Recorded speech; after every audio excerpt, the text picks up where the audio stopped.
Taylor Swift rules the box office. SAG-Aftra cuts back at Tilly Norwood, and it's officially spooky season. All this and so much more on this episode of Beyond the Screen.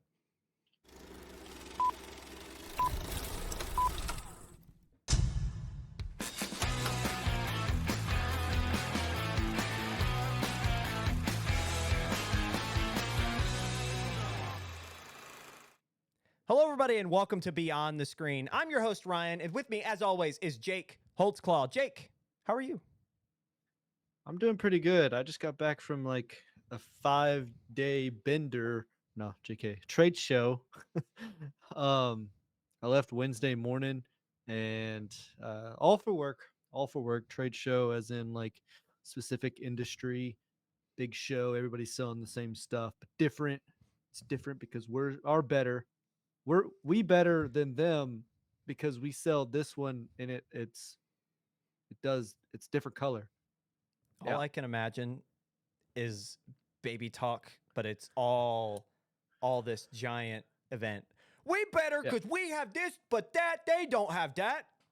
Mm-mm. And mine red. Mine red. Buy us. Yeah, red better. Red better. That's what that sounds like. So, yeah, that's what I did for 5 days. I got back yesterday afternoon, and then I went and saw the girlfriend. So I was traveling for a good while. What'd you do, Ryan? You must not have done anything. I think your weekend was boring. Moving on. It was so lazy. I did absolutely nothing. I lied. Bam! Look at that. Look at that. Your boy got married. I'm off the market. Thank you. Thank you. Sorry, gentlemen. Jeez. We have to back off. Your boy's off the market. Gentlemen. Your boy's off the market. No, in all seriousness, I got married this past weekend, which was an absolute dream of a time, if you can imagine. It was a very small event. We're going to have like a bigger actual like ceremony. But your boy is married. So, the old ball and chain, as they say. No, JK, just kidding. But no, it's great. It's me and our director, Emily, we're discussing like what it's like, and this is like one of the few things that's like every like major milestone in life, they're like, oh, you turned 16, do you feel different? No. Oh, you're 21, do you feel different? No. Oh, you graduated college, do you feel different? A little bit. But now it's like I'm like really responsible for somebody. Like we share insurance, and it's my insurance, and we share a last name, so it's it feels big, right? So this is like the first big thing. I'm almost 25, so I know I've got a lot more to go, but it's also like, big, different, responsibility, And so, but it's lovely. It's it feels very reassuring. It's like, okay, this is legit. So yeah, fun stuff. So, you didn't think it was legit before. No, it was legit before, but it's like now marriage, Now the government knows. Yeah, they're now involved. The government is involved, and now it's scary. Yeah. But not scary. Before it wasn't on paper. Yeah. They couldn't. I put single on my taxes, Jake. Now I can't. Dude, you lied for the rest of the year until you do taxes again. You lied. I know. On your taxes. I know. That's gonna be a fun event come this spring. But either way, see how much you owe. Yeah. Thing is, never mind. I'm not gonna get into that. But yeah. Marriage. But anyway, on that note, checking in with the guys is over. Our small talk session is up. Before we get to our first of 3 segments, which is always box office news, we have our micro segment where we invite our director, Emily, up front to in front of the curtain, coming from the backstage to talk about what we are drinking. We discovered, for those uninitiated, that we all get through some caffeine to get through the episode, right? Emily will join us to discuss what caffeinated beverage she's partaking in. So, Emily, kick us off. Can you guys hear me okay? Oh, yeah. Great. So today I'm drinking the same thing I've been drinking, which is my black hazelnut cookie tea in my new fall mug that says warm and cozy, because we are warm and cozy, and to avoid paying my electric bill, I have my AC off constantly. It's currently 78 degrees in my apartment, and we are very warm and cozy. That is what I am drinking right now. Shooting it to Ryan. No, Jake, actually. Oh, me? Psych. All right. I'm drinking Banter. Grape flavor. Grape. Specifically grape. Yeah. Don't I think was orange. out running errands, and I could not pass it up. So Could not pass why it up. grape over orange? May I ask? They didn't have orange, Oh. but I also would prefer. I would buy grape every time, but Oh, hot take actually. They didn't yeah, I have like grape. orange, he says, but it didn't matter. Yeah. It didn't matter.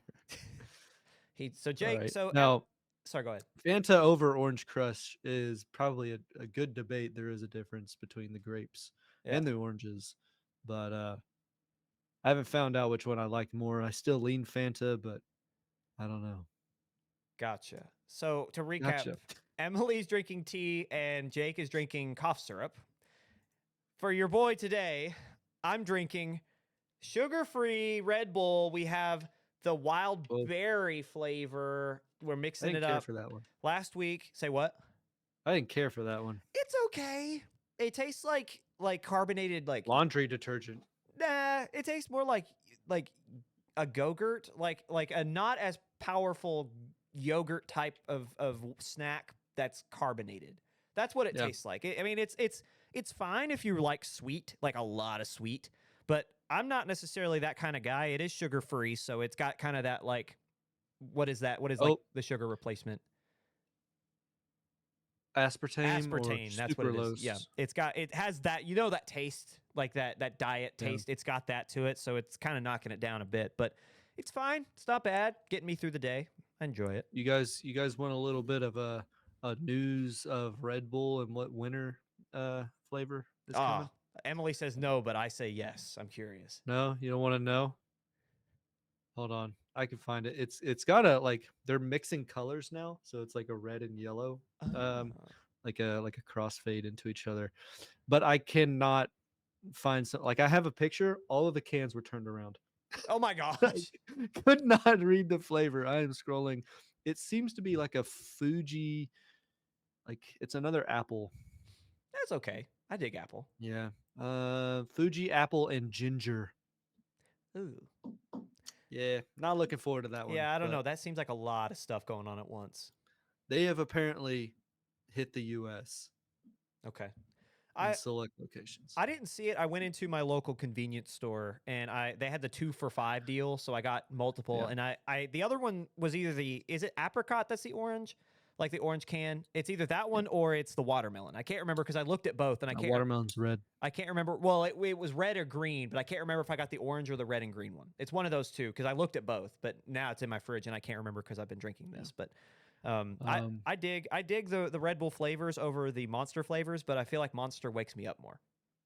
Speedway might be your best spot to go. I might have to do that.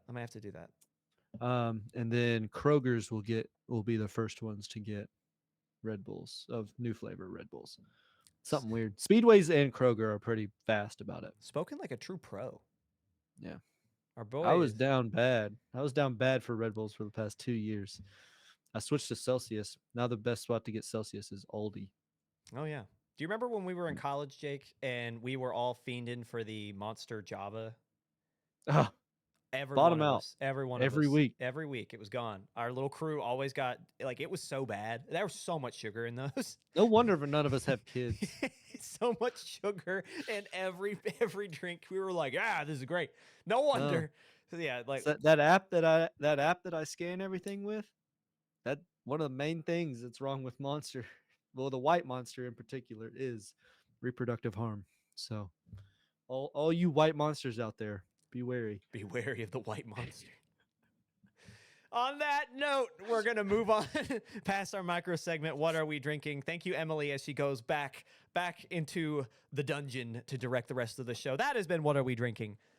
The next segment, our first segment of each episode, is always box office news, in which we go over the top 5 and beyond, give you the numbers, and break down exactly how, at least at this point, the still predicted and estimated guess at what the numbers are. So those top 5, as they are, currently go down. They go Taylor Swift, One Battle After Another, The Smashing Machine, Gabby's Dollhouse, and The Conjuring Last Rites, in which we will go back after we tell you what we predicted last week. We'll go over our top 5 and tell you exactly and break them down by number. So, in terms of our predictions last week, Jake and I were both kind of off the mark. So, as you can see now for our visual watchers, we have a great graphic showing what we predicted last week's top 5 to be. So, I picked The Smashing Machine first, Good Boy finishing second, One Battle After Another third, Gabby's Dollhouse fourth, and The Conjuring Last Rites 5th.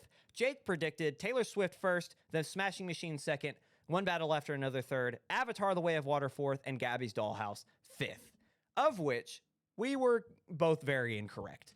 Not necessarily on the money with that. Jake was correct on Taylor Swift. He completely called that, and it's one of those things that it's like, duh. I don't know why I was not on the same boat. But Jake completely correct or accurately was not a real guessed Swiftie. number one, Taylor Swift. Yeah. We both were incorrect with number 2. We both were wrong with 3. I was right on 4 and 5 with Gabby's Dollhouse and The Conjuring Last Rites. However, as things stand, what is it? 5 through 7 are separated by less than 2 million. So there could be. They've all been except 3. Okay, so they're all accurate as things stand. So these are not just So estimated. These Smashing are- Machine is still up in the air, but Ryan has solidified his 4 and 5. Okay, cool. So we are Positions. correct in. I was correct for 2. Jake was correct for 1. Let's go back to I the guess- top. Oh, sorry. Go ahead, Jake. Technically, 3 and 4 might flop. Gabby's Dollhouse at 5.3 and Smashing Machine at 6 flat. Mm-hmm. You might have room to move there. We'll see. Maybe. And we'll update you guys if it happens, but more likely than not, those numbers will solidify. So I got 2 correct. Jake got 1. We'll go over that top 5 real quick. Mine counted more. Mine had heavier weight.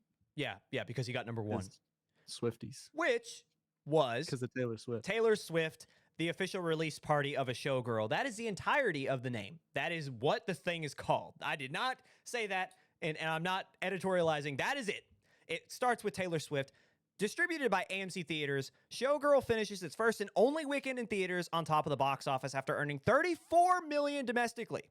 It pulled in another 13 globally, so or I should say internationally. So its global tally is 46 million in one weekend.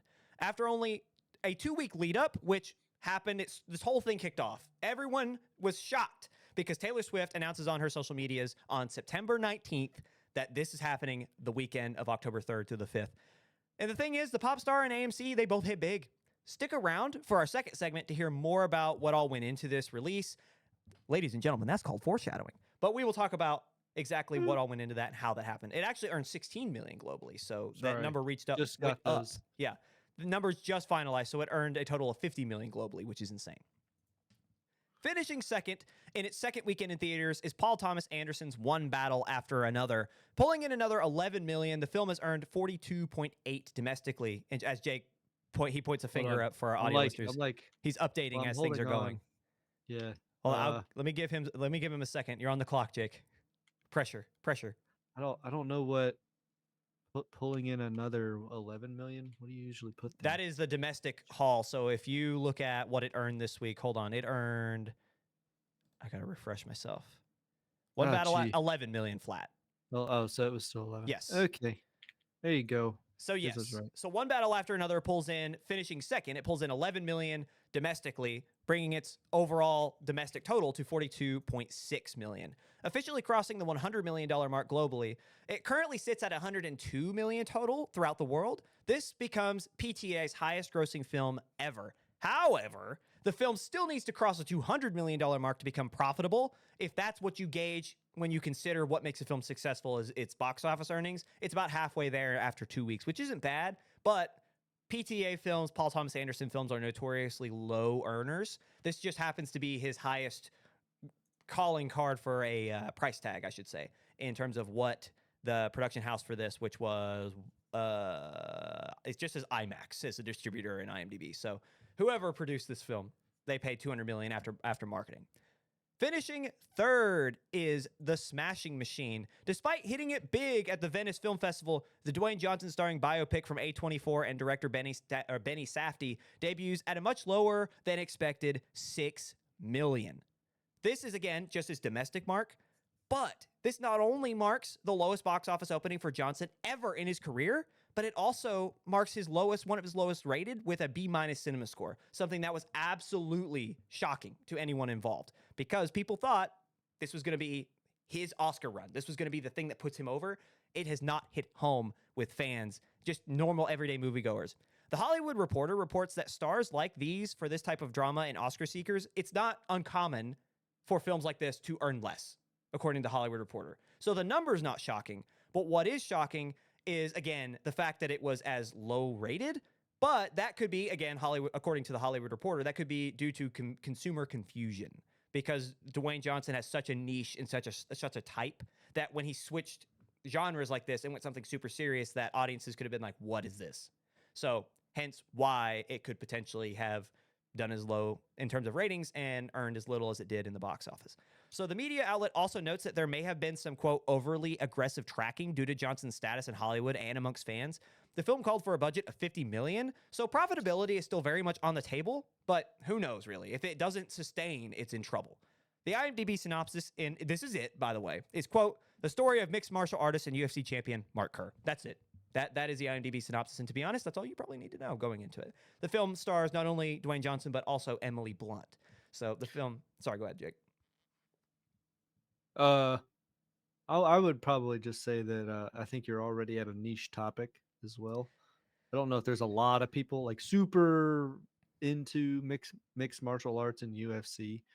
Like, I would argue that like Mark Kerr is not a common household name in terms of like a WWE star like Dwayne Johnson or like if this was a story about John Cena's life or big deal. And I know John Cena's an actor or like I'm just trying to name off like a Triple H or a Big Yeah. Show or I would argue that WWE is a lot larger maybe than UFC, whereas people is like who's Mark Kerr? Like what's his big deal? What's he matter? Yeah. And those who do watch UFC and these more real I'll say it real fights.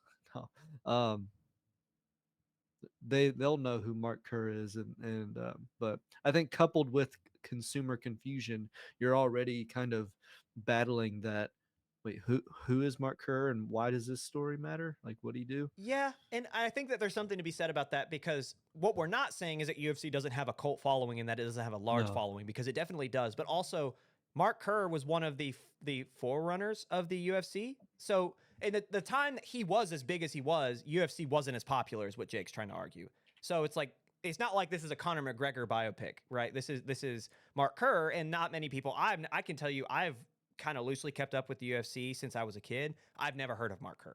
So it's like it's one of those things where I think that is also hurting it, but something else to couple with it, not just everything. Which Conor McGregor might pull more, because I've heard of also that, because maybe even a Mayweather story. Like I've heard those names because those guys were popular when the sport was as big as it is now. Like that's what I'm saying is that Mark Kerr was the star of the sport before the sport was mainstream. So you might have his, unless you're a true UFC fan or mixed martial artist fan, you're not going to know who he is because I'm not I'm very much a casual and I had no idea who he was. So, and the other thing too, something else to couple with all of that, the fact that he is an unknown name himself to anyone outside of the true diehard mixed martial artists and UFC fans, on top of consumer confusion, on top of everything else, there could just be fatigue with Dwayne Johnson. Emily has returned. She is gone. She is left. But honestly, that could be it though. Is that think about what the response is to Pedro Pascal after he was in as much as he was in this year. People have turned on him. That I remember not that long ago, that was exactly the same thing that people were doing to Dwayne Johnson because he was in every movie, it felt like. And yes, those movies were the same copy and paste. Generally, you could predict how his character was going to react to other characters, who he was going to play.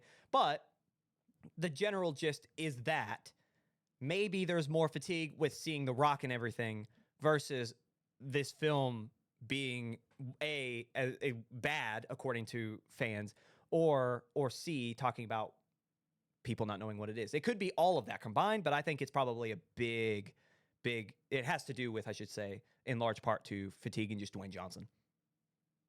Yeah. Sorry. I think that's a great point to hop off of 3. Sorry to anyone who might be fans of Mark Kerr, Dwayne Johnson, or the UFC. Moving on, finishing 4th is Gabby's Dollhouse, the movie. After pulling in $5.3 million in its second weekend in theaters, the film has officially exited the black after crossing the $32 million mark globally. So the film cost right at $32 million to produce. It now sits at $32.5 million. Still has to make up for marketing, but it is a profitable film after 2 weeks. And rounding out our top 5 is The Conjuring Last Rites. After 5 weeks in theaters, the franchise capstone earns another $4.1 million domestically, bringing its global total to $459.2 million on a $55 million budget. Again, as I said earlier, if you think profitability is what decides a successful film, Conjuring might be one of the most successful of the year on that cost versus earn. Other news surrounding our box office: Demon Slayer and Strangers Chapter 2 both fall out of the top 5, and Avatar: The Way of Water re-releases. It finishes 7th, with Good Boy finishing 9th after its debut.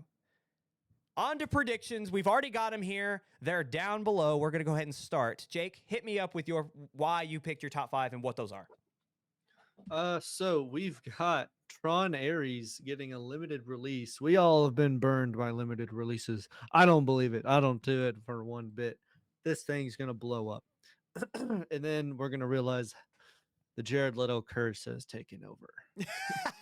I think it's gonna flop a little bit after the first weekend because of Jared Leto, but we'll see. I still think it's gonna do great this week. So Tron Aries at 1. I think One Battle After Another will hold. That's if Taylor Swift stays out goes out, leaves. No, it's gone. It was only a 1 weekend thing. Was it a 1 weekend thing? Good. Okay. Thank God.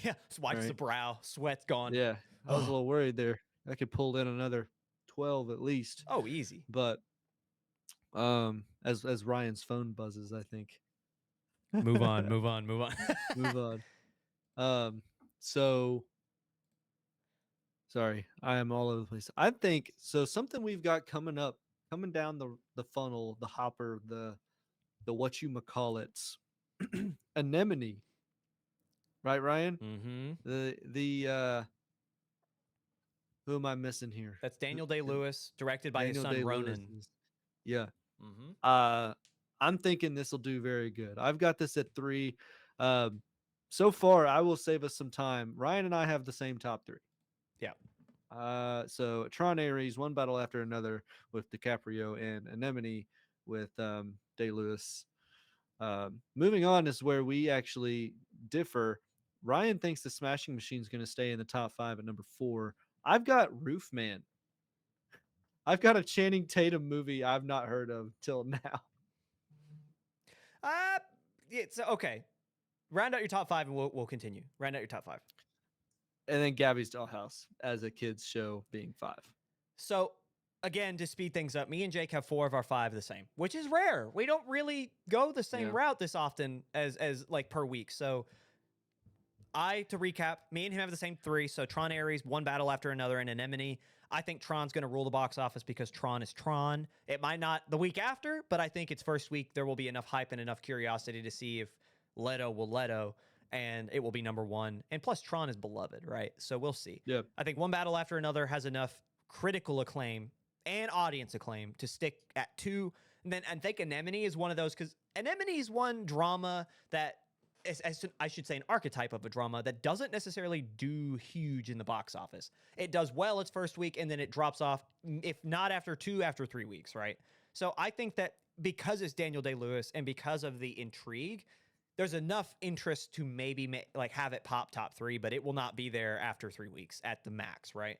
So this is where we could be wrong, is Anemone could just be like a film that I had predicted would be second this week, Good Boy. The Good Boy, not even barely top 10. And there was a lot of hype behind that. And I think Good Boy had more hype than Anemone. But then again, Good Boy did not have Daniel Day-Lewis.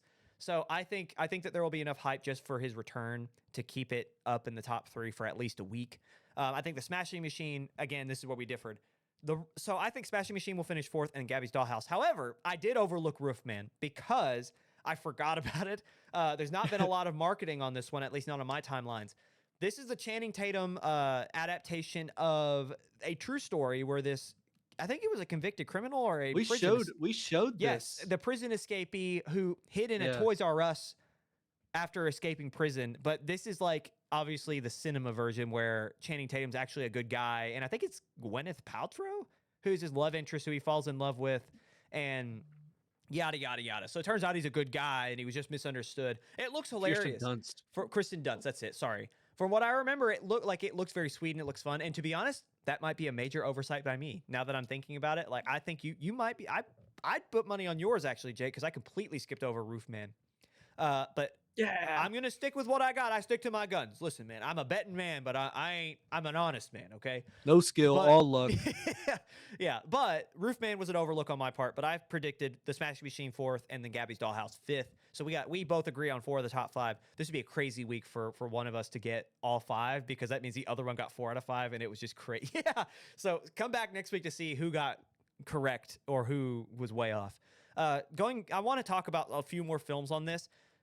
The crown for title of the week in terms of releases is If I Had Legs, I'd Kick You, which is a comedy drama thriller by, I don't even know, A24 with You Conan. don't like Kiss of the Spider Woman? Conan O'Brien. I don't think that's better than If I Had Legs, I'd Kick You. I think that's a hilarious title.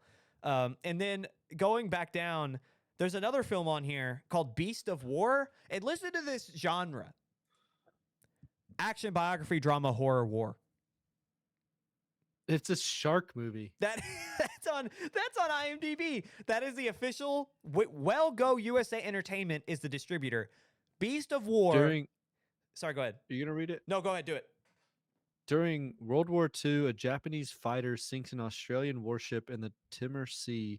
Clinging to a makeshift raft, a handful of soldiers soon find themselves in a desperate fight for survival as a great white shark circles water, which is different from Box Office Mojo's.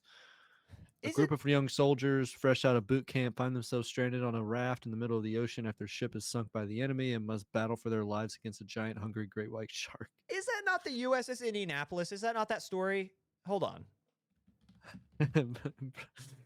Well, That's go literally the USA same Entertainment. thing. Don't get me going on history, all right? I like it was yeah. It sunk. Yeah. Okay. This might have actually happened because I can guarantee during World War II this probably happened a lot. But did I say ISS? I meant USS. The USS Indianapolis. The International Space Station. Yeah. Sorry. The USS Indianapolis was a real cruiser, which was sunk in July of 1945. It was delivering components for the atomic bomb to Tinian or Tinian. Whoa, weird name. In the aftermath of the sinking, 860 of the 1,195 crew members were stranded for days in the Pacific without food or water, leading to the greatest loss of life in U.S. Navy history. Only 316 men survived the ordeal, facing element shark attacks and delayed rescue efforts. Is this an adaptation from a different perspective with a different ship name, or is this something else that actually happened? Well, I missed the ship name entirely, but I'm pretty sure this is probably just a horror of the. Well, they're Australian, so I bet this did happen. Well, okay, if it's Australian, this definitely happened, or at least inspired by something that happened. Maybe. I don't know. And then there's one other one that I'd like to point out. It's an anime called 100 Meters. I knew you were going to talk about that. I saw that. I thought I'm going to hear about this. Well, I mean, what's the soccer one called? Blue something. You don't know the soccer anime? Nope. That took off. That was a big deal. Blue Lock. Yeah. First season was like insane. Yeah. And then second season it was like moving PNGs. Oh, that's sad. Crap. But everybody loved the first season for the animation and the story. It's top 10 sports anime. It's in a lot of people's lists. I have never seen it, but I've seen a lot of people talk about it. What's it called? Blue what? Blue Lock. Blue Lock. Okay. Yeah. Soccer anime. I watched the first season. Football. But yeah, so 100 meters to see it the domestic release by G Kids is kind of crazy. I don't know what to think about it. It's also being released again on the 12th. So it's coming out this every single day. It must be like a limited time slot every day. Yeah, the 10th, the 11th, and the 12th it's releasing. I love everything about the IMDb synopsis because this is so anime coded, and I'm going to read this for you guys. It's already made almost 2 million internationally. So before it gets its Western push. So we'll see how far it goes. This will be the last thing we do before we jump segments. 100 meters, a synopsis by IMDb. Gifted runner Tagashi dominates 100-meter races until transfer student Komiya arrives, motivating him to train harder. Years later, they compete as rivals on the racetrack. Is that not just anime coded? Every anime ever. There's going to be so many like slow motion moments where it's introspective and he's like, "Gah, he's beating me." You see sweat beads falling in slow motion. He looks up and the other guy's like side-eyeing like, I have to push harder. I can't. It's all within 100 meters. Yeah. Like most of the conversations that occur in this are mid-run. I can't let this happen. They drag 100 meters on for an hour and 46 minutes. I cannot wait. I actually might watch this just for the laugh because that sounds so. I must be better. I gotta get stronger. Dude, an hour and 46 minutes is crazy. Yeah, for a movie to tell like a this. story about a 100-meter race. Yeah, that is for those who don't run track. Everyone's seen like a track, like you run around in like high school. It is one stretch on the side. That is it. It is like, it's not a lap. It is a quarter lap. It is one straightaway. That's 100 meters. yeah, it could. Yeah, but I mean, some people it might take them an hour and 46 minutes. That's actually really sad. And on that note, we're going to move on out of segment 1 and into segment 2. So coming up after the break, Swift ditches the distributor and hits big, and SAG-Aftra comments on AI actors. Coming up next.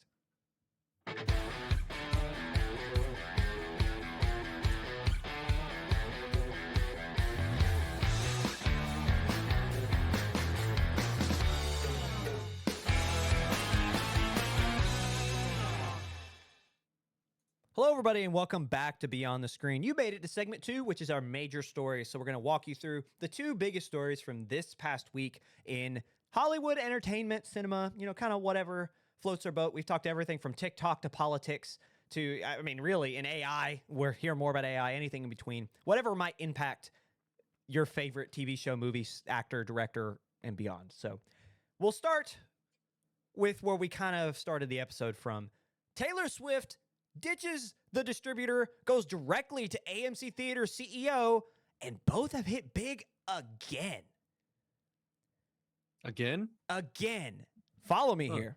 This is not the first time this has happened, and there's a lot of interesting history here. So, again, the film earned $46 million at the global box office, actually what is updated to $50 million, in its singular released weekend.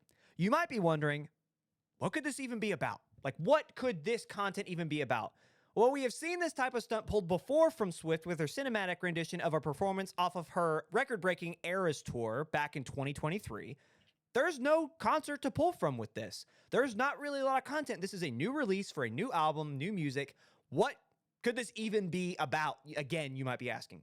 Well, according to The Hollywood Reporter, this, what is being dubbed cinematic experience, is actually a large-scale 89-minute promotional stunt for her just-released album titled The Life of a Showgirl, stating, quote, "The big screen event is a mix of music videos, behind-the-scenes footage, and a series of lyric videos for tracks on her new album." Also, it had like the world premiere of a music video that she directed called The Fate of Ophelia. That's how the whole thing ended. So if you got through, I don't know, 86 minutes, you got to see the debut of her self-directed music video for the song The Fate of Ophelia. Now, at long last, why? You might be asking. Why is this big news for cinema, outside of the fact that it was released to theaters, right? Swift's last-second entrance into what would have been otherwise a pretty quiet weekend in the box office came at the detriment and annoyance to some major players in the box office, but also came at a very unconventional way. Came about in a very not normal path. Historically, if an artist and their team wanted to release a concert film to theaters, which we have seen before, they would first need to go and find some sort of major studio to partner with for marketing and promotional material before going to a major theater chain for distribution or going to another distributor after that. However, when you wield what is an over 560 million following across all of social media, you effectively can act as your own studio and cut out the middleman. Swift and her team called AMC CEO Adam Aron directly with the pitch. According to the dailies, quote, "No middleman, no studio cut, no 3-month marketing campaign." This is the second time that AMC has teamed with Swift, as they were the theater chain who distributed the Aries tour directly back, or documentary, I should say, back in 2023, which earned $261 million worldwide. So no wonder Aaron would be so game this second go around. Not to mention, AMC reportedly was also able to work out a much better deal with Swift's camp in terms of revenue split, although those numbers have yet to wield any results or even be revealed in any sort of capacity. And I guess that would be because they knew what they were going to ask for. The second that Taylor Swift came calling, they were probably like, okay, you're not going to get us this time. We're going to get more money. So when those numbers come out, I'm sure we'll talk about it here. As the dailies points out, there's some fun history with this type of deal, pointing out that the reason we haven't seen such deals with artists like this before, going directly to theater chains for distribution, is because it was illegal up until 2020. Starting all the way back in 1948, which was called the Paramount Decrees, this decree prevented theaters from acting as their own distributors as a sort of antitrust rule. The goal was to prevent monopolies that would have had a control over the making and distribution of films all in one. So the idea is, if you couldn't distribute your own film that you make, you have to go through other avenues, and you can't just pile up all that money. So no one company can rule all of cinema, was what the goal was of that decree and that antitrust rule. However, that was repealed in 2020. With it gone, this allowed Swift and AMC to capitalize for hundreds of millions over the past 2 years. Other fun facts, because of the independence of the distribution, Swift and her camp could play around with ticket prices. So, for example, the Eras Tour tickets were priced at $19.89, which, for those who are Swiftie fans, they will recognize that that is her most profitable and most famous album, called 1989. And the tickets for this cinematic experience, I almost called it a film, but not film, cinematic experience, The Life of a Showgirl, had $12 ticket price, which was named because this is her 12th album. So they had more flexibility and play with their money that they could do. Swift announced the release of Showgirl mere weeks before its October 3rd release, again on September 19th via her social media, much to the annoyance of distributors like A24 and Disney, who were both blindsided by a pretty major player at the 11th hour. Literally, you could not get closer to your release before all of a sudden what would be the number one film in the box office that weekend just shows up. Can you imagine planning for a year? Going to side tangent. Can you imagine planning for as long as this thing, at least 2 years? You greenlit the project, you went through the whole thing, it's made. Now you're like, okay, let's give us like 8 months to market. We're going to release on this date. And then 2 weeks before, Taylor Swift is like, actually, and releases her film the same weekend. Well, what are you going to do? Yeah. Come on. Well, I can tell you that Disney, they were seeking to drum up excitement for James Cameron's third installment into the Avatar franchise, which is releasing later this year, by re-releasing The Way of Water this past weekend, which we talked about a segment before. A24, on the other hand, as we talked about already, they released The Smashing Machine. And not that they're going to pull the same audience, Yeah. but Taylor Swift's film pulled IMAX seats away from A24. 2 weeks before they were supposed to release. So it definitely impacted it financially, just not in the way you'd think. It didn't pull audience, but it pulled seats. Could it have made more? Who knows? But there's a lot of conversation about what could have been. Other than things that we've already talked about, like audience confusion and much other demographics, Life of a Showgirl might have poached some screens. So anyway, we'll move on. According to The Hollywood Reporter, Swift's Showgirl isn't hurting Smashing Machine. Again, we talked about all this. We'll go ahead and move on. So getting back on track, Jake, how do we feel about the possibility of the biggest stars in the world possibly being able to change the course of the box office mere weeks before a major release?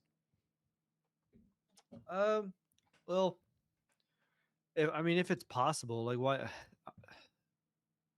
I don't know how I feel about it as much as it's just there's no rules. I mean, there's nothing saying that I can't like make a short film right now that goes incredibly viral because I've cornered the market and decide to release it. Like my social media blows up, and if it's possible for me to put it into theaters, then why can't I? Like, sorry, Disney, do better. I don't know. Yeah. It doesn't hurt my I'm not going to feel sorry for Disney who planned this out weeks in advance. Even though I work in marketing, and and if I was in marketing for Disney, I'd be like, what? Are you kidding me? But also it's,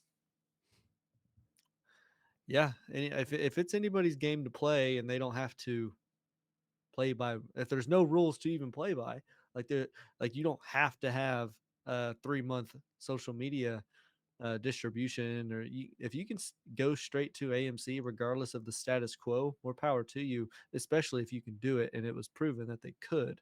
Yeah. I guess is my take. And so if there's no rules, why is everybody playing by them?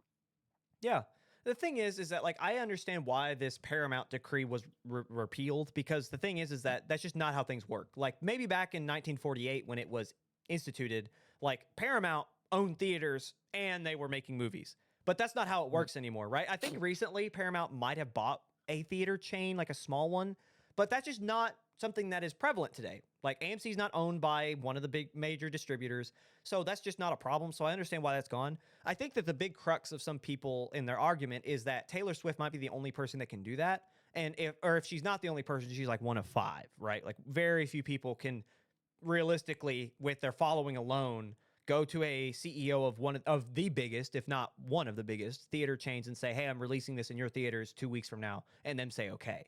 So the idea is that maybe a lot of people are worried about, oh, they're just going to circumvent the status quo, and now it doesn't matter release windows. They're just going to release what they want, and it's going to absolutely screw over the rest of Hollywood. My thing is, you took an interesting perspective that I actually agree with, is the idea of like, What? I know, doesn't this, for me, the possibility of this opening a door for more indie film and more indie film producers to be able to go up to these theater chains directly and saying, hey, this film that I've been hyping up, like let's say that like you have I don't know, like how do I phrase it here? Say that today, right, the biggest way to gain a following to try and get your film shown or to be a director is go to YouTube. Kane Parsons, perfect example, right? Praised by his talent around him because of his vision, but the dude is 20 and he got his following on YouTube, right? Let's say that a company does something similar to that, and they can now go up to these chains and say, look, this is the whatever installment into this film franchise that I've been doing on YouTube. It's high quality, as you can see. It's got millions of followers. People are wanting to see it. There's a lot of hype for this next installment. Can we do something about it?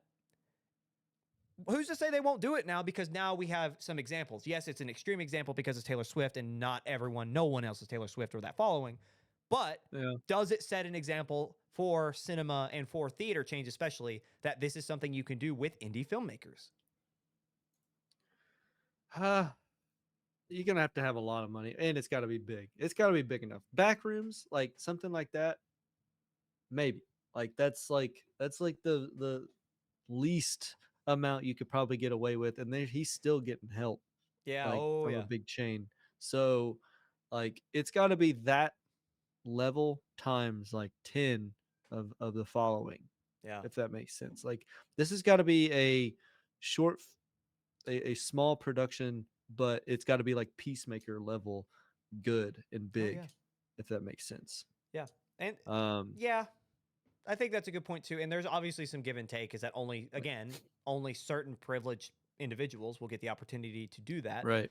So it's like, what give and take, right? Do you allow the privilege to take advantage of their privilege so that maybe someone someday in our shoes, for example, can have the opportunity to get that type of release? Or do you have the protections and kind of keep the wall there? Nah, I don't think there's a wall there. It's just the wall is the privilege, right? Yeah. If you have it, use it, because there's nobody going to tell you you can't. Yeah. There's just going to be people who are butthurt that you have the privilege to do it. Right. And the fact that you did it, the butthurt is the fact that you did it because you had the privilege to do it. People will be butthurt about that. But I see it as like I mean, if I was Taylor Swift, why the heck do I need to talk to anybody other than the person that I want my films to come out with? So that's my take on it. I think great to be honest, like make your money. You know, like if you're going to do it, do it. I think, I could see again your point earlier. To go back in the conversation a little bit, have you seen any of Kane Parsons' work outside of Backrooms or just even the Backrooms themselves? Have you gone to his YouTube channel and I watched watched through? a little, like the first episode he ever put out, which is probably not a good idea to get a good feel for it, but it's kind of crazy. Yeah. I would love, because you talk about privilege and we've talked about like having resources. I think that's something too, is that like privilege has been it's been turned into a derogatory term, but it's like the idea is that like they are privy and have the ability to take advantage of resources that me and you don't, right? Which is fine. That's not a negative thing. That's just the facts. I would love to know because the thing is, the Backrooms are what, 4 years old now? 3 years old?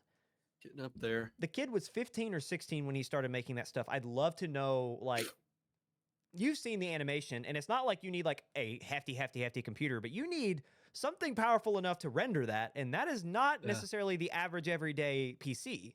So I'd love to know like what, if we're talking about, again, like, okay, we're on the line of Taylor Swift and taking advantage of the privilege. What did Kane Parsons do? That's what I'd love to talk to someone like that, to be like, okay, like, where'd you get your start? Like, what opportunities did you get? Outside of his PC, I mean, his PC is a small, like most people pay more than what he probably has in his PC for like camera stuff. Yeah. Like a whole production set, like could be triple, quadruple, pentuple what a PC costs that could render that. And it's not necessarily like it can't render it. He can render it with not top of the line. Like even my PC right now has aged. It's probably 3 years behind, or at the very least 2 years behind. And it can render what he's doing. It just takes longer. Yeah. So there's no reason that like an older one couldn't do it. It's just that, do you trust it to work at full capacity for 6 hours, or would you rather it, cut that in half into 3 or even 1?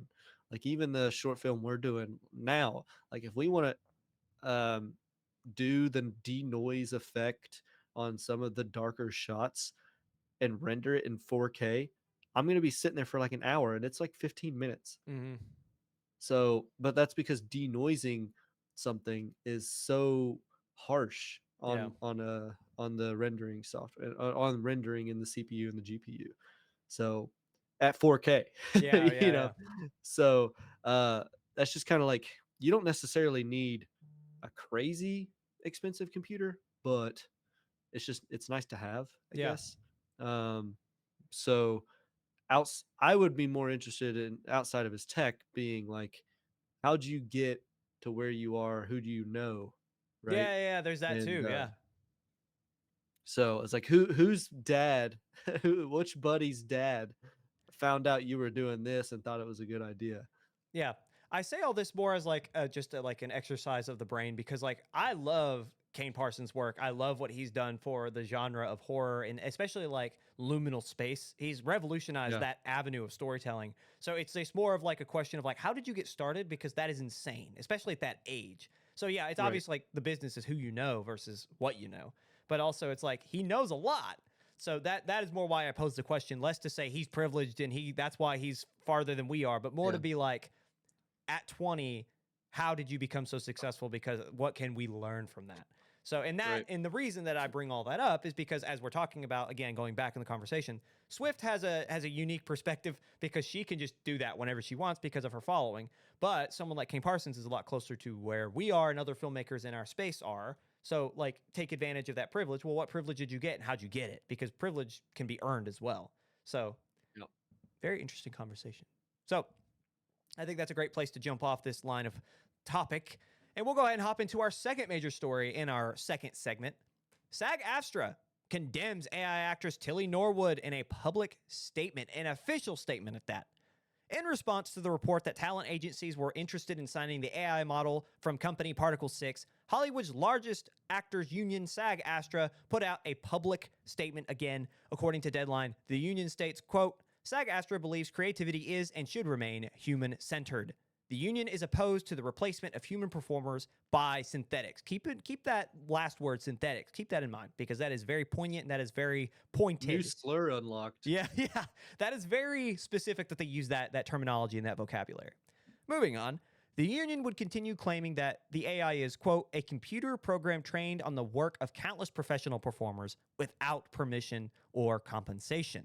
The statement will continue by pointing out that the AI has no emotion, no life experiences, and that from their perspective, I should say, audiences aren't interested in AI storytelling. SAG-Aftra would then put out a warning stating, quote, signatory producers should be aware that they may not use synthetic performers without complying with our contractual obligations, which require notice and bargaining whenever a synthetic performer is going to be used. Again, emphasize the word synthetic here. let's go back in time a little bit to show how we got here. The Ryan's weekend, gonna get us canceled in 50 years by saying that word. right. Synthetic. Oh my god.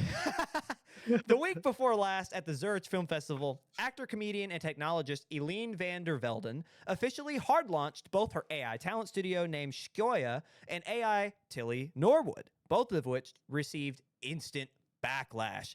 From SAG-Aftra's perspective, this hard stance remains in character for their organization. So going back, so now we know why we're here.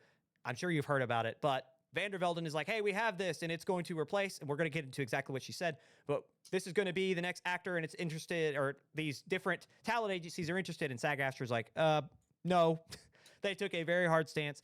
And again, this is very in character for them. As this shows the actor, or as this follows, the actor strike that saw all of Hollywood shut down in the summer of 2023. SAG-Aftra would go on to secure protections for actors' image and likeness against AI after said strike. In response to the backlash, van der Velden herself put out a public statement calling Norwood and AI actors a work of art, stating, quote, I see AI not as a replacement for people, but as a new tool, a new paintbrush. Just as animation, puppetry, or CGI open fresh possibilities without taking away from live acting, AI offers another way to reimagine and build stories. Jake, things are heating up. Predictably, AI continues to infiltrate content creation and cinematic experiences literally as we speak. Right. Where do we stand and how do we feel? Those are hard-hitting questions, Ryan. I feel like so the backpedaling's kind of funny, but also I think everybody just how do I describe it? Sorry for the dead air, folks. I have to think. Thinking hard. If you listen closely, there's not dead air. You can hear his brain. So, you all know how we feel about AI. Ryan probably a little bit more abrasive to it than I might be, and there's definitely some other people who are adopting it a whole lot more than I am as well. But I can't help but think I'm going to answer this question with a story. Ooh. Sitting at work today, if my coworker ever listens to this, he will know that I'm talking about him. He has a new AI that he's been using. I will not name it. I won't even tell you what it is, but it's like opened up the doors for his workflow and should save him hours. I mean, it is like at the fingertips, you could create whatever you want. And I mean, this is ChatGPT level. Not a lot of people know about it. And he kind of just he spent as much time as he would on that as he would have on the other platform. And I was like, how much time did that actually save you? I was like, you have the whole world like you have so much creativity at your hands. It's still taking you 2 hours. Mm-hmm. And he's like, I know. It's because I don't know what I want. I don't know. I don't know. So, whereas you would have many other options and be able to sift through libraries, now it's like you can make whatever you want. It's like, well, I don't know what I want. Yeah. So, anyway, in terms of an AI actor or actress or synthetic, you can have anybody you want. Who are you going to choose? It's like, well, I don't know. I don't know if it's going to be the same deal. I think probably you could. I know exactly what actress I want for my movie, but there's going to be some point where it's just kind of like, no, I really just would prefer Dwayne the Rock Johnson. Yeah. And then there's a point where Dwayne the Rock Johnson dies, and then they just have to recreate him with an AI from the brain. They take his brain and then they upload him into an AI. See, it's not going to just be reanimation and like Walt Disney Frozen Head style. It's going to be Frozen Head uploaded into a computer with an AI that then acts like him based on the brain. That's what it's going to be. Yeah. Anyway, long story short. Yeah. And so I see your point and I actually agree with it. And I'm going to take that. I don't know. Was there a point in there? Well, there was. I mean, your idea is that like there is a give and take, right? Like you talk about your coworker and your story is like, yeah. Yes, it is beneficial that the AI, when you're using it properly, that it can help absolutely expedite your workflow, but also if you don't know how to use it or you don't know what you're looking for, it's going to take the same time to do it either way. So it's kind of like, do you or do you not? So why would I not just hire the actor rather than training the AI? Right. And so, but the thing is, this is the crux of my Money. problem. Money, but the crux of my problem is what she's discussing, and we're going to go back into her backtracking, is these are two different concepts. Because in her backtrack, which she said this week, I agree that AI as a tool is fine. Me and you, Jake, have talked about the idea of CGI and AI and how that will become harder to differentiate in the future. We're talked about how, like, something we just had a conversation about before we started recording is like how we in the media field and how, as not just content creators but as professionals, we have to take advantage and learn certain AI processes as they're being integrated into like a Premiere Pro, like a DaVinci Resolve, because when, as professionals, some others start to figure out how to use that and it does actually start saving time, if we're all at the same skill level, companies and people who are hiring and paying are going to go for people who can do it faster. So they're going to go for the most integrated, which is why you have to be integrated. Or for me, like my dream day job, because like I don't think I have one job that I want to do. I want to make movies and I want to make content, but my day job to make money is I want to teach. I want to be a professor. If I'm going to ever effectively teach future kids whenever I'm being a professor, effectively how to do the job we're doing in 20 years, they have to integrate AI, and they won't see it like this. It'll be how we learned. Like there are certain things in Premiere Pro that it just does that we learn and we're like, oh, that's so handy. That's exactly what it'll just be another facet of the tool. So you have to learn how to, the example I was using is like in Premiere Pro, they now have a feature with AI that will take out dead air from your audio editing. That will take out the and ums and those fillers that we do. It will take those out.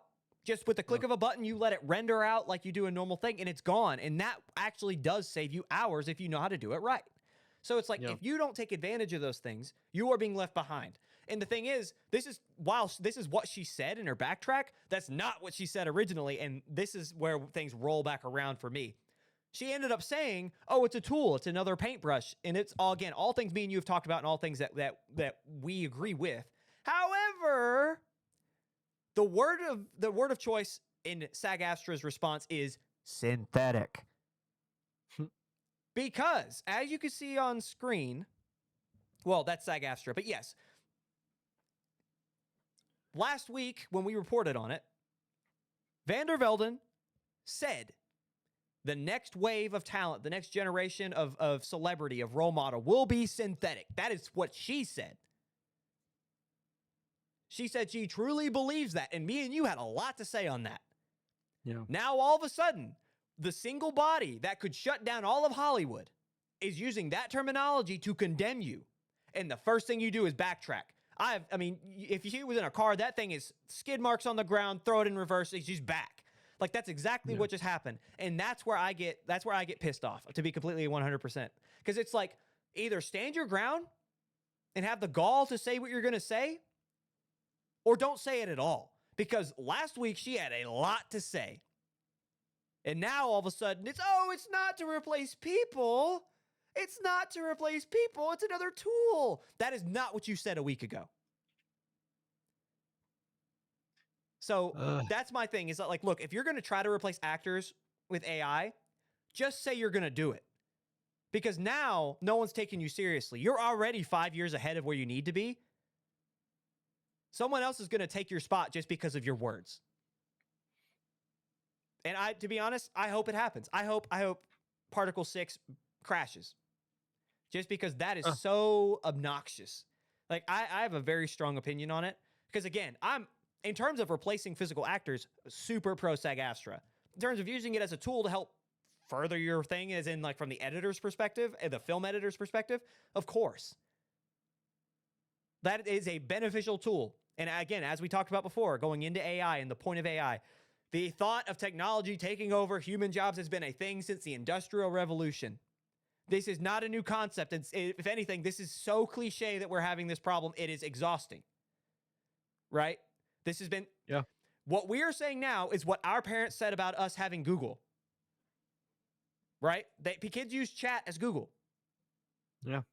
They used to walk to school. Yeah. Yeah. Now In people the drive. snow uphill both ways, right? Yeah. But no, but before What I that, said earlier, Gronk Gronk hunted with hand. Gronk hand. Now Greg over here with stick. Bad. Mm-mm. But Stick no, bad. the point But is, anyway. this is not a new problem, and the point she's making is not incorrect, but it's incorrect in the sense that it is a backtrack and it is obnoxious. Yeah. Say you want to replace actors and say you want to be ahead of the curve, or don't, but don't do both because now you look stupid, and that's my take. Right. Well, Ryan, you seem pretty on the side of AI. I'm not gonna lie. On the side of AI. Yeah. Yeah. Sounds like you want to cast a new AI. You want to cast Tilly in the next short film. I've already been calling. I've already been making calls. Calling on her. Yo, Tilly. She's got the script Tilly. that's not written yet. Chat's writing that. Actually, yeah, I was gonna say. Actually, I just wrote it 2 minutes ago. Yeah, chat's writing it. We're gonna use, what was that AI that we were talking about like a month ago that they were making like animated features, like 20-minute short features for like. Oh, in the Discord chat. Yeah. What was it called? It was called a showrunner or something like that. It was we're using showrunner. I've hired Tilly and I've used chat to write the script, and it's gonna be out tomorrow. I hope you're ready. I've contacted AMC. They love the idea. Yeah. Didn't even talk to anybody CEO else. Adam Aaron's like, all right, I'm in. Sure. Low budget. No problem. Yeah. Anyway, I think that's a great jumping off point to our last segment. Segment 3. Oh, So no. coming up after the break, we have new trailers for you guys and what you should know before you go.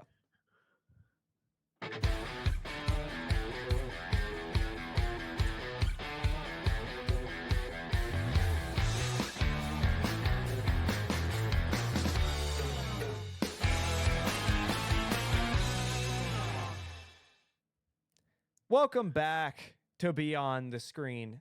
You've made it to segment 3, which as always is our trailers and what you should know before you go. And sometimes if we have a third major story, we'll place it here. But before we get going and rounding out our show, I always like to take a second to thank you for being here. Thank you for listening to my rants. Thank you for listening to Jake try to rage bait every second of every day. But in all seriousness, thank you for allowing us to just share our opinion and to have fun discussing the things that interest us. This is more than just a soundboard for the things we enjoy. This is our outlet for creativity. So to be able to come here with two beloved friends and have the fun that we do and enjoy what we do is it's a blessing. And so I don't take it for granted, and I know these two don't either. So thank you for being here. Like, comment, subscribe, share your opinion on AI and Tilly Norwood if you would like. I would love to see what you guys have going. Pay attention to the socials and be interacting with what we got going on, because we got a lot of fun content going on over there on all of the socials across TikTok, Instagram, Facebook, and beyond. And with that out of the way, Jake, which family member should our audience tell about our show? Dog. Oh, so what you got to do, here's what you got to do. You got to get a bone and you got to wrap like attached to it, like a note. You got to wrap it around the bone itself, or like a thread. And what's going to happen is your dog's going to eat it, and he's going to be like, huh? He's going to look at it, and as he's in dog slobber, ink's rolling down the side, it's going to say, watch beyond the screen. And he's not going to be able to read it because he's a dog. But he's going to go, huh? And then continue eating the bone. But you did spread the word. Or you could just listen to it with your dog in the room. Nah, you didn't tell him, though. He's not going to pay attention if you don't tell him.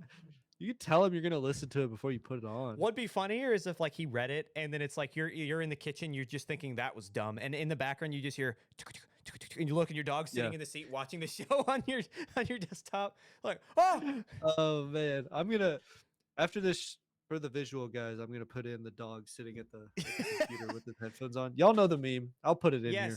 Yes. And any news in any way. That's what you should do, and thank you guys for being here.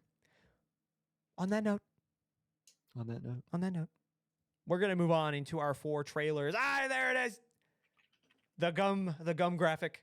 Anyway, we got 4 trailers for you today. Starting off, we have The Carpenter's Son, then Predator Badlands, a trailer for Jay Kelly, and we'll round it out with Trap House. We'll start with The Carpenter's Son. For years, we live in hiding. Driven from every home. Either There's a power he cannot understand. A power I cannot contain. Is he my father? You put that in your mind. Do you want to know a secret? I know one that can free you. Who are you? You know who I am. I don't know who that was. Neither do I. But The devil. the devil, was that the devil to tempt him? No idea. So for our Christian watchers, which is probably the majority, some would call that blasphemy. Just straight Yeah, up. perhaps. But if you didn't grab the story, it is about Nick Cage, who is Joseph, the father of Jesus, and the raising of Jesus. And it's a horror film, a take on Jesus as a young boy learning his powers. And if you saw in the trailer, you saw him raise a cricket from the dead. And then there was what looked like, there was it looked like there was a crown of thorns as it was raising up. So that was, in theory, that was Jesus rising from the dead after 3 days, which are they going to take it a perspective of he looked like a scary monster when he came back? Or Ooh. I don't know. It's going to be interesting. Like, I could see it, like, if they were going to take that perspective and be like Lazarus, right? Like the last thing Lazarus saw before his death. And then like he comes back and it's like gripping with death and now life and what could Yeah. have potentially been seen, and the idea of like, oh, I have this power, but it's like, that's literally Jesus. I don't know. It's interesting from a perspective standpoint, but also I feel like people will, it's one of those things we talked about with content is like, can you make an audience suspend disbelief? Can you make an audience Yeah. say, like I can put myself, obviously, like, it's not real, but it's like, can I put myself in that position and enjoy it? And this just feels a little tongue in cheek. It feels like it'll be a lot for you to ask an audience to be like, yeah, that's Jesus. And Nick Cage is his dad. Yeah. Something that Emily's talking about is, or is asking, why are they all white? Which I don't have enough knowledge to speak on. I have no idea. Oh, that's it. Like, it's a conversation that's been happening for a while. Is like, they were not from the Western culture. So like, the stereotypical like depiction of Jesus as a white man is very incorrect because they're from the Middle East. So they would Yeah. very much have been brown, not white. And so the question she's posing is like, why are they not accurate? Which is another thing that's like, for those who care for that kind of content, is like, or for that accuracy, it's like they suspend their disbelief for that as well. Yeah. I'd say Okay. probably not. We don't we don't have to get into it. I just wanted to make her opinion. No, it's a good question Voice, if you're looking for accuracy, but I think that from that trailer they don't care.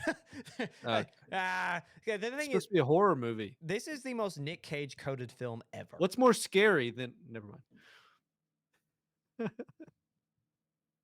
I'm scared to continue with that train of thought, whatever you were going to say, but that was a hard pivot. What if that? Never mind. Never mind. You thought that through and got about 80% of the way getting it out before you said, actually, that's not a good idea. Whatever. Okay. You guys can fill in the blank. I don't think there's enough there to fill in that blank, to be completely honest with you, but that's okay. If you don't want to share with the class, you don't have to. Yeah. All right, our next trailer is for Predator Badlands. We might not be alone in this hunt.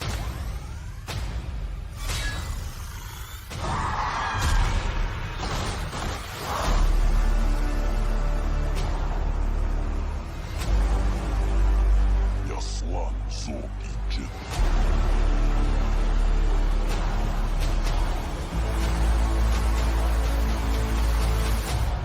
Det jediulnai chish.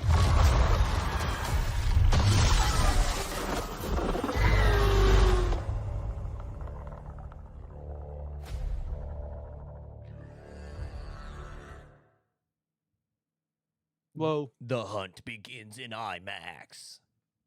dude. The sphere. Can you imagine? That actually be kind I'm of just waiting. sick. I'm waiting on this sphere to be like the next IMAX. Oh yeah, every major city has a sphere just dead center. Yeah, the Chicago Bean is actually a sphere. Can you imagine that? Like, well, the bean is like big, but it's not that big. It's not that big. No, can you imagine that aerial view? Every major city, just in the dead center, is just an orb. Yeah, The it's orb. not like you could see it from space. No, but I'm talking about the aerial view. Like everyone's got like the skyline, like the top down, and Yeah. it's just New York orb in the middle. They gotta have the biggest one though. Yeah, all New York, right? Yeah. Yeah. No, going back to Predator, Badlands. Sorry. Elle Fanning, who plays not only the droid that we've talked about at length, she also plays a secondary character in this film, and we saw a glimpse of her in the trailer, the parts of the trailer we showed. The blonde that like she was walking out, it kind of like had the dark surrounding, and she was walking out with like all like the guards around her or whatever. That is also Elle Fanning, and she looks way different. Like I did not recognize her when I first watched it. And the characters are so different, like just from the little bit we've gotten. So I bring it up, I'd say every month, once a month, but I talked about it last week. Rubberface. I think we have another contender for what I call Rubberface, which is just actors who can absolutely morph into a character and not just play one. Because if these two characters are as separate as they are, and they're both played as well as they seem to from the glimpses we've gotten, Elle Fanning will definitely earn the title. The very much, it sounds very backhanded, but it's not. It is a I bestow it in good graces and all the respect in the world is where that term comes from. But that's what I'll say is like, now I could be saying that and I watch it and I'm like, this sucks, and it's like I take it back. But from the trailers, it looks great. So did you see her in Star Wars, in the TV series? Which one? I'm blanking on what she was in. Probably Ahsoka, I think. Let me look. I think that was her. Because I'm blanking now that you say it. She was an antagonist in that, I thought. I'm pretty sure. I don't see Ahsoka on here. Maybe it's not Ahsoka. I don't know. Maleficent, the Great, Predator, no, Badlands. maybe it was maybe I might have something completely different. Who do I have in mind? I don't remember her in Ahsoka. Dude, I'm sorry. Viewers at home. No, it's okay. It's been comment if I'm an idiot. Marriage, business trip. It's been a long lead up to today's episode. So thank you for being here. Sincerely, we've been putting up with our rambling as we get through today's episode. Let's see here. Who was it? Somebody I don't even know. Sorry, folks. Elle Fanning not in Ahsoka, but no, she's very close. I would even argue dangerously close to getting the rubber face honor from beyond the screen if it's as good as it looks. Do we have that? I just made it. Oh. Okay. Do we have an award? We should make something. That'd be actually kind of sick. Is like if I had like a physical award, like you've been honored. And it's just like I'm holding it. Elle Fanning. Elle Fanning. Just on the Here you side. go. Just on the side. Yeah, you could take it digitally, or you could show up and take it from my house. But actually, don't do that because that'd be weird.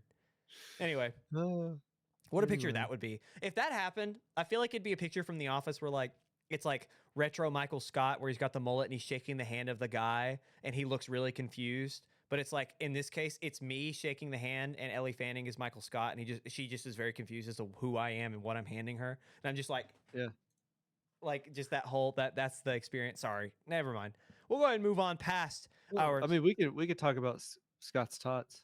Scott, no, I'm good. Our third trailer of the day is J. Kelly.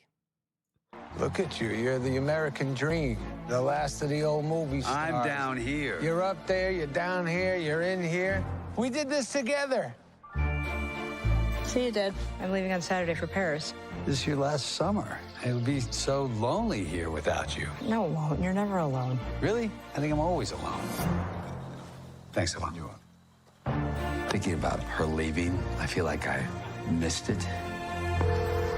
We need you now. Jay's having a nervous breakdown. It's bad. It's really, really bad. Jay, where are we going? Meg, where are we going? France. France. France? France. I didn't think I'd need to see Adam Sandler and George Clooney in a film together. This is probably the film I'm most excited about. Without even letting y'all see the next ones, I just want to say that this is. I'm a sucker for a good like kind of comedic drama, especially with Clooney and Adam Sandler. Yeah. it's very cute, I guess, is the way that I put it. Yeah, So it seems like there's a journey there for the old fella. I don't remember where I saw it from, but I saw like an awards outlook because believe it or not, we're very close to awards season, so we got to get to watching. Oh, by the way, hype our end of season come March. I know it's only October, but if it's awards season, that means we're getting close to the end of the season for Beyond the Screen, which ends in March at the Oscars, where we do a whole Oscar special and we talk about. We are coming up on a year, dangerously close to a year of Beyond the Screen. Can you imagine? It's almost less than like 2 months. It's not a month, less than a month. Almost a half. month. Yeah, it's almost a month. 11 months of Beyond the Screen, and we're getting close Let to us know what we should do. Finishing our first full season of Beyond the Screen come March. So stay up to date on that. Stay in the know because we're definitely. But the reason I bring that up is because Jay Kelly was very heavily like influencing their radar for Oscar winners and at least nominees. So this is one to keep track of. Another one, The Smashing Machine, as we talked about. I mean, what are other big movies? Obviously, Sinners is going to get a big push from Warner Brothers. The list goes on and on, but there are definitely the forecasts are rolling in, and Jay Kelly's on it. So I'd be intrigued. I'm intrigued to watch it just for the sake of the Oscar, but also it does seem very cutesy. The return of George Clooney. It does. It is very cutesy, but I think that's why I like it. I think I'm a sucker for George Clooney. A lot of people are. Yeah, a lot of women. Anyway. Moving on to our last trailer of the day, we have Trap House starring Dave Bautista. You know what she's doing here? She's digging for you. Look at this guy. She's here to crack the cover identities of all you DEA agents. They're gonna find you. They're gonna wipe you out. And all of your families. You want us to jack a drug cartel? No, I want to jack a trap house owned by cartel. I'd be the getaway driver, and then we have access to top-of-the-line DEA equipment. Just letting y'all know, I'm also in. Sorry, that was kind of loud, folks. But anyway, I have it turned Maybe down. I think we'll be okay. That's all right. But I might also be turned up on the headphones. Anyway, this one looks fun too. I didn't quite understand who the main character was from this trailer. It looks like it's supposed to be Dave Bautista, but then the kids take over. Yeah, so it stars because I immediately had to look it up because we got a quick shot of Tony Dalton who looked like Stephen Ogg. So I thought Stephen Ogg, who plays Trevor from Grand Theft Auto 5, I thought he was in this, and I was about to go whoa, but no, it's Tony Dalton, who is a good actor in his own right. But Dave Bautista. So you get the main antagonist from Better Call Saul too. Yeah. Bobby, how do you pronounce the last name? Cannavale? Is that what you're talking about? Moving on. Tony. No, it is Tony Dalton. My fault. Oh, got you. Sorry. Sorry. I thought it was Tony Dalton. But then there's Sophia Lillis, who is from It, Chapter 1 and 2. She plays the child version, if I remember correctly. She's also apparently in Nancy Drew. Okay. Seems like a fairly well cast film, and it seems interesting. When I first saw this trailer, immediately my thought was like, okay, Dave Bautista is entering his like Liam Neeson Taken era. Isn't this his first something? Dave Bautista? Like this isn't his first lead. He was in M. Night Shyamalan movie a couple years ago. Yeah, I read somewhere this is his first for something. Well, it looks from the trailer again. Now, a lot of online discourse went about Dave Bautista's loss of mass. Like he lost a lot of weight. He lost a lot of muscle mass. He looks bigger again in this. He looks jacked in this trailer. Yeah. So he probably had to get that way to play the character, but right. But it's just it's interesting to see this after as much earlier this year, just earlier this year. And I say it like that because it seems like a very quick turnaround for this opinion to change. He was like, like I feel healthier, like I don't feel like as big. And a lot of people were worried about his health because he was so skinny and he lost so much weight. Because I mean, if you're a pro wrestling fan all the way until this year, Dave Bautista is not a small guy. So it's like, which The Rock has gone through the same thing. Yeah, to play the character. Have you seen him? Mm-hmm. Have you seen him now? I mean, I'm not talking about the Smashing Machine. Yeah. The Rock now is scary. He looks sickly. Yeah. I I think showed him to my buddy who's more he's into like the bodybuilding and stuff, and he's like, "Holy crap, that's him, dude! Does he have cancer?" And I was like, "It's not funny. It's just like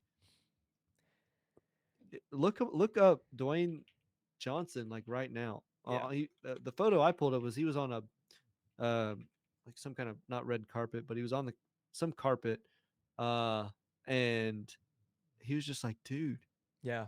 holy crap, this one's just like an Instagram post, but he was worried for his health. But like this is worse than Batista. I don't mean to take it off of Batista, but two big wrestling dudes in cinema are now, which Batista seemingly has gotten bigger, are now like scrawny fellas. Mm-hmm. And that's I could probably present this file that of The Rock. seems almost like a troubling trend as Jake goes to pull that up, and we'll see it here in a second. But that is kind of as long as it's healthy, right? That's like everyone's thing is like as long as it's healthy, because he did not. Batista also looks sickly, but I know exactly what image you're talking about, and The Rock just did not look right.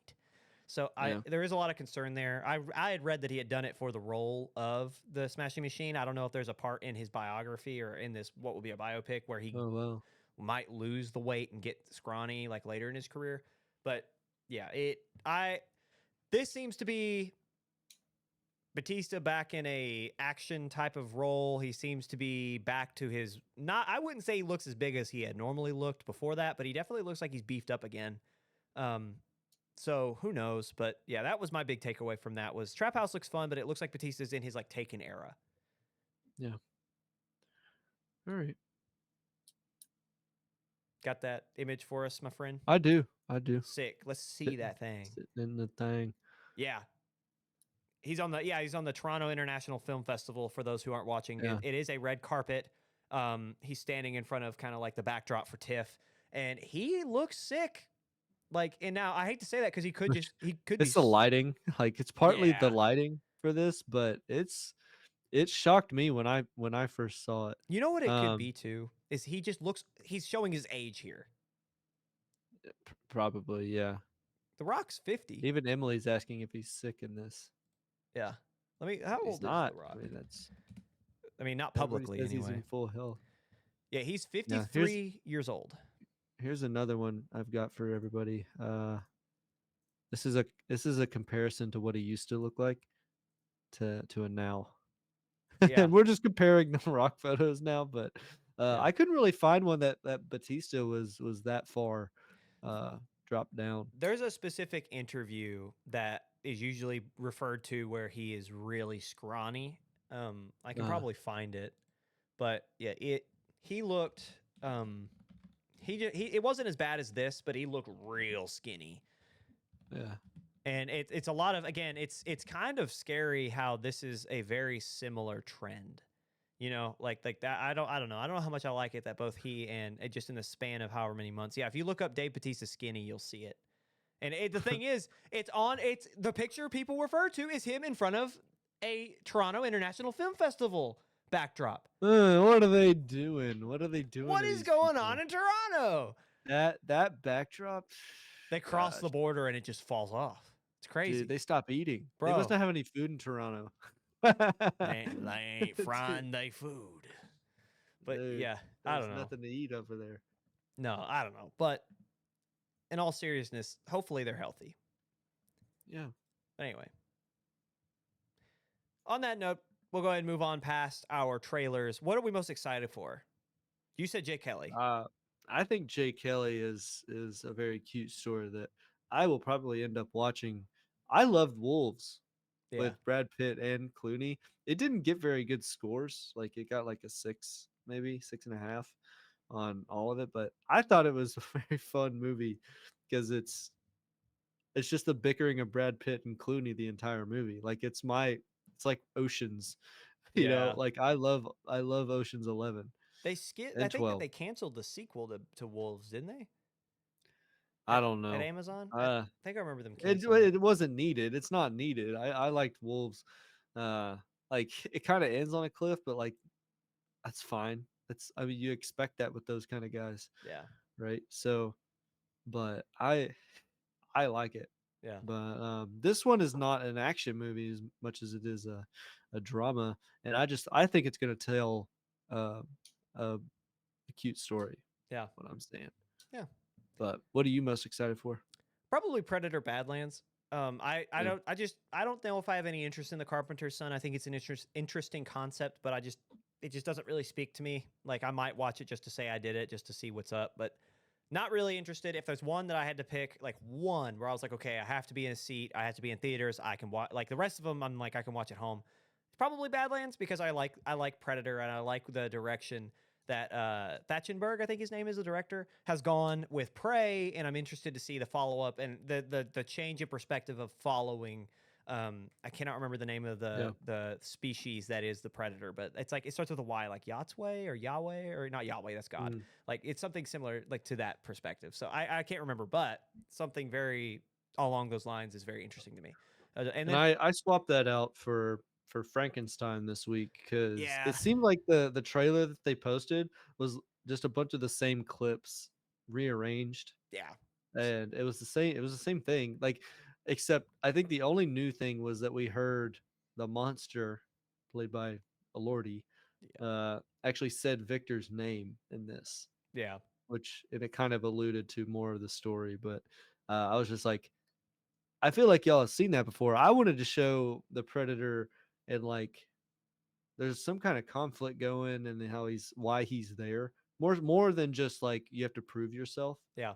Like I think this is a bigger deal, and that's why I wanted to show you guys the trailers. But Frankenstein is coming down the the funnel here, the chain, as I use corporate speak, that it's coming up. Yeah. It's coming up. I'm happy you So- switched that, by the way. I'm very happy you did that because we know Frankenstein. Yeah, well, I've watched like we've showed Frankenstein probably 2 weeks ago, 3 weeks ago, and dude, it felt like I was watching the same thing. Yeah. So that I don't. It works. It garners viewership, I guess. Like if just remaking a reel for like a long form videos is how I would attribute it to. People do it. I don't see the benefit in it. I don't think it's worth. I think you fatigue people. It seems a lot like they made what they wanted, and then they're like, okay, now you got to release an official, and they're like, well, all right, Yeah, you have to do 3. Yeah. Here's all the clips we allow you to show. sure, yeah. Someone literally did that. Oh, fine. Yeah, I had to do that for a wedding. Oh, Like, here's a bunch of footage. Make me 3 reels. yeah. The same Yeah, thing, just so- in different order, yeah. huh? Yeah. So the first one's gonna be really good. Yeah. The next 2 are just, eh. Anyway, that Frankenstein's one I'm really excited for, but I think it follows Predator Badland, and then after that, probably Jay Kelly. So, anywho, what you should know before you go. This is going to be the last little bit of our final segment before we let you guys go here. We run through the last of the last, the rest of what went on in Hollywood this past week outside of the major storylines we've already gone over. Usually these stories, for those who don't know, they happened. So stuff you should know, but not enough beyond the headline. What we say, there could be a little bit more, but usually not enough for a story, but we want you to know about it. So we're going to go ahead and run through this very quickly. We have, I think, 8 this week. Starting off, we go to the president. We're back with political talk. I'm sorry. President Trump threatens 100% tariff on films made outside of the U.S. Google and NBC strike a last-second carriage deal that keeps the latter networks available on YouTube TV. This deal also adds the NBC Sports Network to YouTube's offered channels, and Peacock will now be added to the provider's channel store. The Golden Globes has officially announced that they are going to be awarding a Best Podcast Award for the first time ever. Huh? Guys, you hear that? Yeah. You should vote for us. Nominate. But Nominate us. they've already announced the nominees for this year, and they are your usual suspects, the people you'd expect. So think Joe Rogan Experience, Call Her Daddy, Smartless, Crime Junkie, and The Daily. Those are like, if you look up the most viewed podcasts, they're like, those are like, what is that, 5 of the top 8 or something like that. So like those are, it's probably going to go to Joe Rogan. But that's crazy. The nominees for the Golden Globes Best Podcast Award. Nominate us. Anyway, Universal is apprehensive about making the final The Fast and the Furious unless there's a $50 million budget cut. And a little bit to add to this that I had been reading. Now, this isn't, not substantiated, but I had seen the stars haven't had deals yet. that there's a lot of script going back and forth. There's nothing been approved, so we might not be able to finish the Fast and the Furious franchise in at least the next 5 years. A Quiet Place 3 has been delayed to July 20th, 2027. Producer Jerry Bruckheimer teases the return of Nick Cage to the National Treasure franchise, according to Screen Rant, stating, quote, "We're getting closer on that one." According to Variety, an original Western samurai set within the John Wick continuity has been written, and I don't know how to pronounce this name, but the first name is Renate, and the last name is like Rienzev, or something similar to that. She's an actress, has praised the work of 20-year-old director Kane Parsons and the work he has done on A24's adaptations of The Backroom. We've talked a little bit about this earlier because it fit into some of the content we were talking about earlier. So who is Renate? She is one of the leads. Ah, yes, gotcha. one of the lead actresses.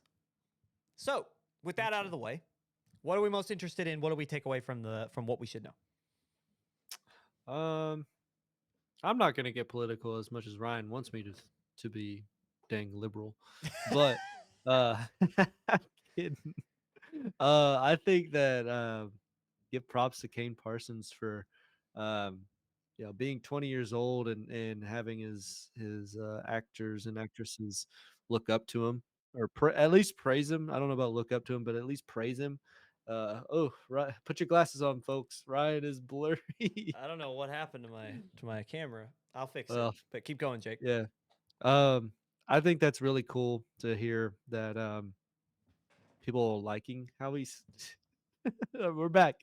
I don't know. I think that's very cool. It really gives me hope for I mean, I'm unk compared to that guy, but I'm old. So I'm 23 and Ryan's not much further away from the grave. Why you gotta do that, man? That's so unnecessary. That's so unnecessary. To leave it off with, I'll let you talk about what you want to talk about. But Nick Cage's National Treasure, I think that's super awesome, and I can't wait to see that. I think that's like a nostalgia bait, 100% to go see, because that was like a big deal. I remember when I was growing up and seeing that, I was like, "How in the? It was in a brick." Lemon juice on the Declaration of Independence. Like, yeah. Throw it in the oven. It made me think about brick walls differently. If that makes sense. Yeah. No, I was like, one of these could be fake. We just can't escape Nicolas Cage today. No. I obviously nostalgia baiting is the term that you took right out of my mouth, dude. I was gonna say that exact thing. I'm very excited for National Treasure 3 if that happens, and if Bruckheimer can pull in Cage back to the franchise that he should finish off. I would like to see that. But going back to Parsons, something else that the actress Renate had to say is that where he hadn't watched a lot of movies, his perspective and what he was pulling from was a lot different and very unique. So it made his direction a lot more independent of what you normally see from traditional movies. So I think that's an interesting concept to think about if you're trying to create something and you haven't seen a lot of movies, that's okay. Like, use the perspective you have and see what comes out. That's art. So I like that a lot. I was like, oh, that's cool. So I'm very interested to see, because this is going to be a very different type of film, I believe. And it's coming from A24, so obviously, like, they probably said, all right, do whatever you want, kid. So I'm very excited to see what comes out there. Obviously, the idea of the Best Podcast Award is sick. I'm going to put this out there. This is a soundbite, because if this happens, imagine in 5 years, we're nominated on that list. And now we have this conversation now, and it's like, I can see it now. Put it in the black and white filter, and it's like, can you imagine when we get nominated? And it flashes back, and we're older, like at the thing. Ryan gets to meet Joe Rogan. Yeah, my hero. Dude, I shattered his dream with the prospect of meeting Joe Rogan. I don't hate Joe Rogan. I don't hate Joe Rogan. You act like I'm like. I just think it's a funny bit to think Ryan hates certain people like Tom Holland and Joe Rogan. He does not like Tom Holland. I'm like, yes, I'm nominated, and it's like, oh, it's like there's a picture of me shaking hands with Joe Rogan on the red carpet of the Golden Globes, and I'm just like, it would be a thing, man. No, now that's the soundbite. That's the clip that they're going to go back to, is the black and white and us talking about how we don't like Joe Rogan. Yeah, no, I don't mind Joe Rogan. I don't hate Joe Rogan. He's fine. He just is a silly guy sometimes, and that's what I have to say about Joe Rogan. But no, it'd be a funny soundbite if that's something that canon will happen in 5 years or more. Right, Jake?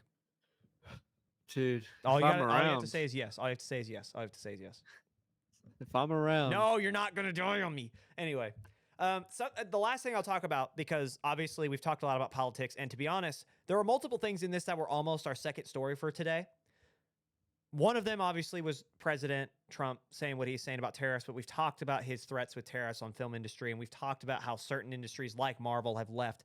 A big story about why this is a big deal is because the MCU, the next Marvel films are all made in the UK, and if they have to deal with that, that's a big deal. Could have talked about it. I just feel like, just like what you're talking about with Frankenstein, this is just more of the same, just a new repeat of the same story we've talked about. So I don't necessarily think it's important to know, but it's not necessarily something to harp on again. The other one that was almost a big story for us this week was NBC and Google, because a week ago, last Wednesday, I should say, it was looking like Google and NBC were going to part ways. It looked like YouTube TV was no longer going to carry NBC. And why that's a big deal is because NBC is now the main carrier for the NBA.